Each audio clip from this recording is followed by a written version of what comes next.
Budget आने से पहले बहुत सारी खबरें सोशल मीडिया पर चल रही हैं।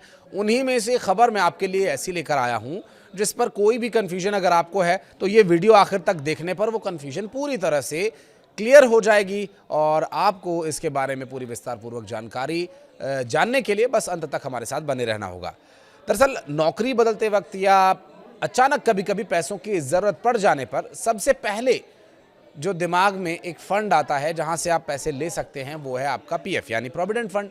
लेकिन अभी तक प्रोविडेंट फंड से जुड़ा एक नियम लाखों नौकरी पेशा लोगों के लिए परेशानी का सबब बना हुआ है। दरअसल मौजूदा व्यवस्था के मुताबिक अगर आपने लगातार 5 साल की सर्विस पूरी नहीं की और उससे पहले प्रोविडेंट फंड निकाल लिया तो उस रकम पर इनकम टैक्स देना पड़ता है। अब बजट 2026 आने से पहले इस नियम को लेकर के एक अहम संकेत मिल रहे हैं। सूत्रों के मुताबिक सरकार प्रोविडेंट विड्रॉल पर मिलने वाली टैक्स छूट के लिए 5 साल की शर्त को घटा करके 3 साल करने पर विचार कर रही है और अगर ये बदलाव होता है तो ये नौकरी पेशा लोगों के लिए एक बड़ी राहत साबित हो सकता है।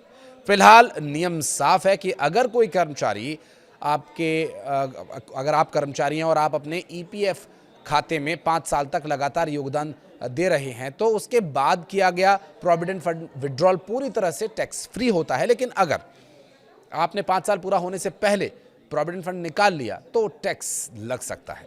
इसमें ये टैक्स शामिल होता है नियमों के मुताबिक कर्मचारी का योगदान और उस पर मिला हुआ ब्याज, नियोक्ता का योगदान। हालांकि कुछ खास परिस्थितियां जैसे कंपनी बंद हो जाना या स्वास्थ्य कारण या अनिवार्य बेरोजगारी में छूट मिल सकती है, लेकिन सामान्य मामलों में टैक्स देना पड़ता है।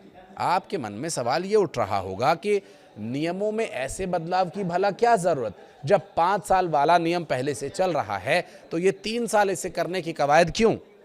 इस बदलाव की सबसे बड़ी वजह है बदलता हुआ जॉब मार्केट। आज का कर्मचारी पहले जैसा नहीं है। लोग 2-3 साल में नौकरी बदल देते हैं। स्टार्टअप्स, कॉन्ट्रैक्ट्स, जॉब्स बढ़ गई हैं।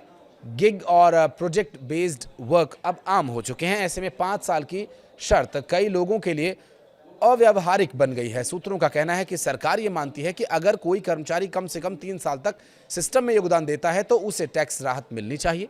प्रोविडेंट फंड एक long term retirement saving scheme है जिसमें कर्मचारी और नियोक्ता दोनों योगदान देते हैं। हर महीने आपकी बेसिक सैलरी और डीए का एक हिस्सा प्रोविडेंट फंड खाते में जमा होता है और इस स्कीम को मैनेज करता है। लेकिन रिटायर होने या नौकरी छोड़ने की सूरत में प्रोविडेंट फंड पर मिलने वाला ब्याज टैक्सेबल हो जाता है। इसलिए आपके रिटायरमेंट के बाद जो भी ब्याज आपके प्रोविडेंट फंड में जमा हो रहा है वो टैक्सेबल यानी टैक्स देने योग्य माना जाएगा। रिटायरमेंट के बाद मिलने वाला जो ब्याज है वो इनकम फ्रॉम अदर सोर्स यानी अन्य स्रोतों की आय की कैटेगरी में आ जाता है और इसका मतलब ये है कि ये आपकी सैलरी इनकम या बिजनेस इनकम की तरह नहीं है, बल्कि ये एक अन्य आय के रूप में गिनी जाएगी। कुछ और अगर आप जानना चाहते हैं तो आप अपने प्रश्न कमेंट सेक्शन में पूछ सकते हैं और कोशिश करेंगे कि आपके प्रश्नों पर एक अलग से वीडियो बना करके आपकी क्वेरीज का जवाब दें। धन्यवाद।